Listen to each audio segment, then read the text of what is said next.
your name? Joe Bueno, How old are you? 82. Do you know how long you've had Lewy body dementia? About 7 years. How do you feel today? Gee, I feel good.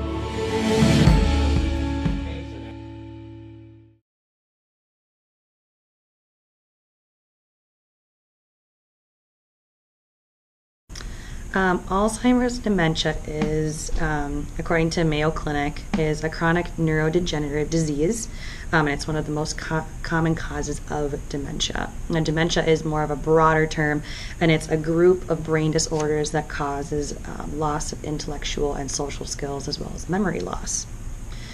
So dementia in Alzheimer's, what ends up happening is that over time, the cells in somebody's brain start to degenerate and start to break down, they start to die. And those cells that used to, help someone remember to brush their hair or go to bed on time or any type of routine things they used to do, everyday activities, they start to forget how to do that slowly but surely. As it progresses, they start to forget very basic things that you and I don't even think about, such as, when to swallow their food, when to take a breath, things like that.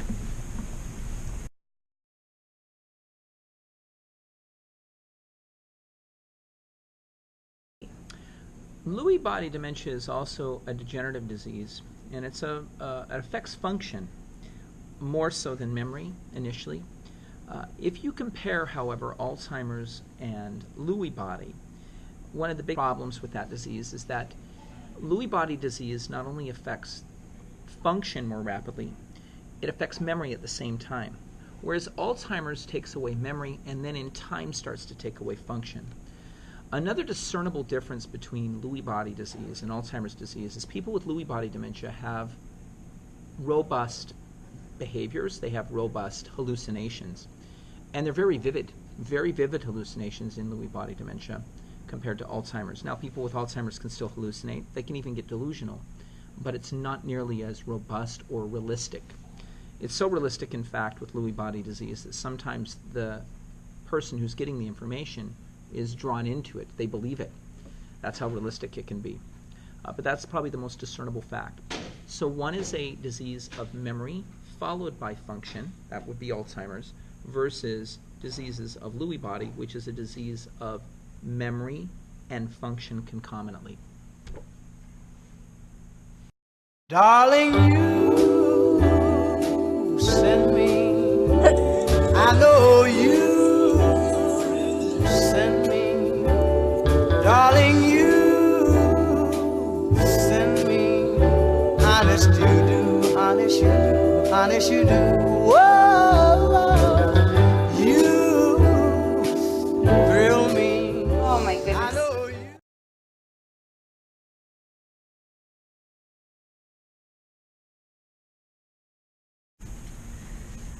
I think I want people to know that first of all, it's a very, very, very common diagnosis in our population today. With a lot of the baby boomers getting older, it's a very common thing to see in our elderly population. And I think it's very important that it doesn't get a negative stereotype. This is a diagnosis that the people that are getting it, they can't control.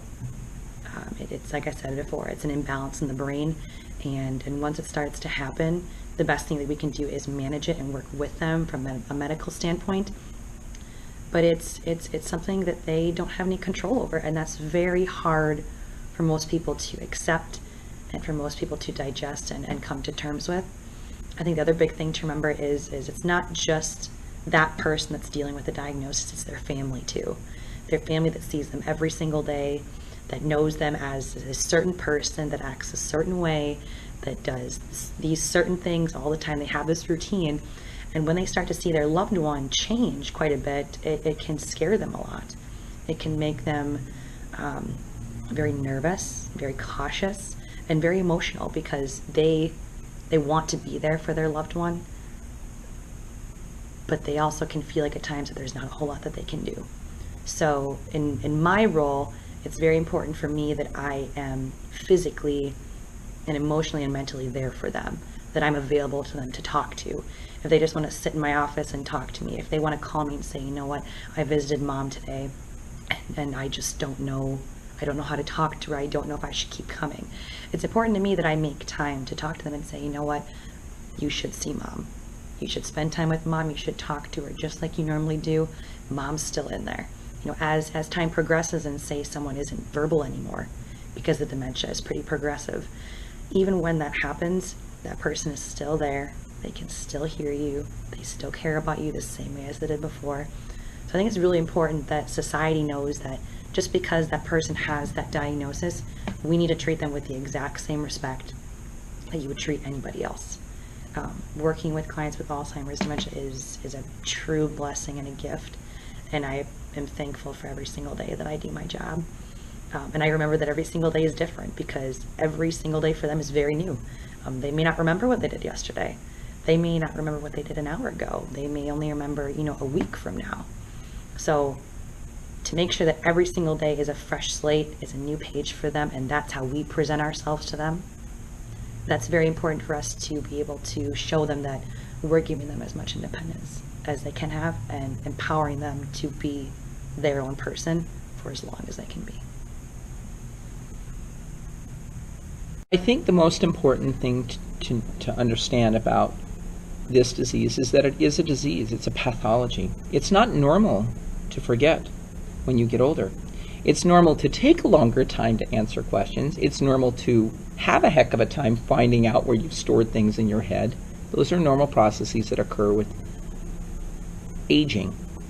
Dementia is a pathology. A lot of times sons and daughters will say, my God, this is not my parents. Well, they have to remember that this is a facet of pathology. It's not the person, it's a pathology that's driving the behaviors, that's driving the memory loss, that's driving the functional impairment, that's sometimes driving the resistance to cares. If people understood that that pathology takes out who the person is, unfortunately, then they would have a better understanding of how to be more patient sometimes with what happens during the decline. I've oftentimes said that if people put that in the forefront of the disease, then they would be a lot better at managing the disease. Now, it's frustrating and it's difficult. It's like dealing with a child, but they're an adult. And that's the hardest part to get people to understand. Anita, what would you like to tell people about dementia? I think dementia is a very terrible disease, because there's different kinds of dementia. I don't think there's only one kind, but I think that what they should do for them is talk to them every day and remind them of different things, because they forget. But then yet some dementia, they can remember far back everything, and some don't remember from yesterday to today.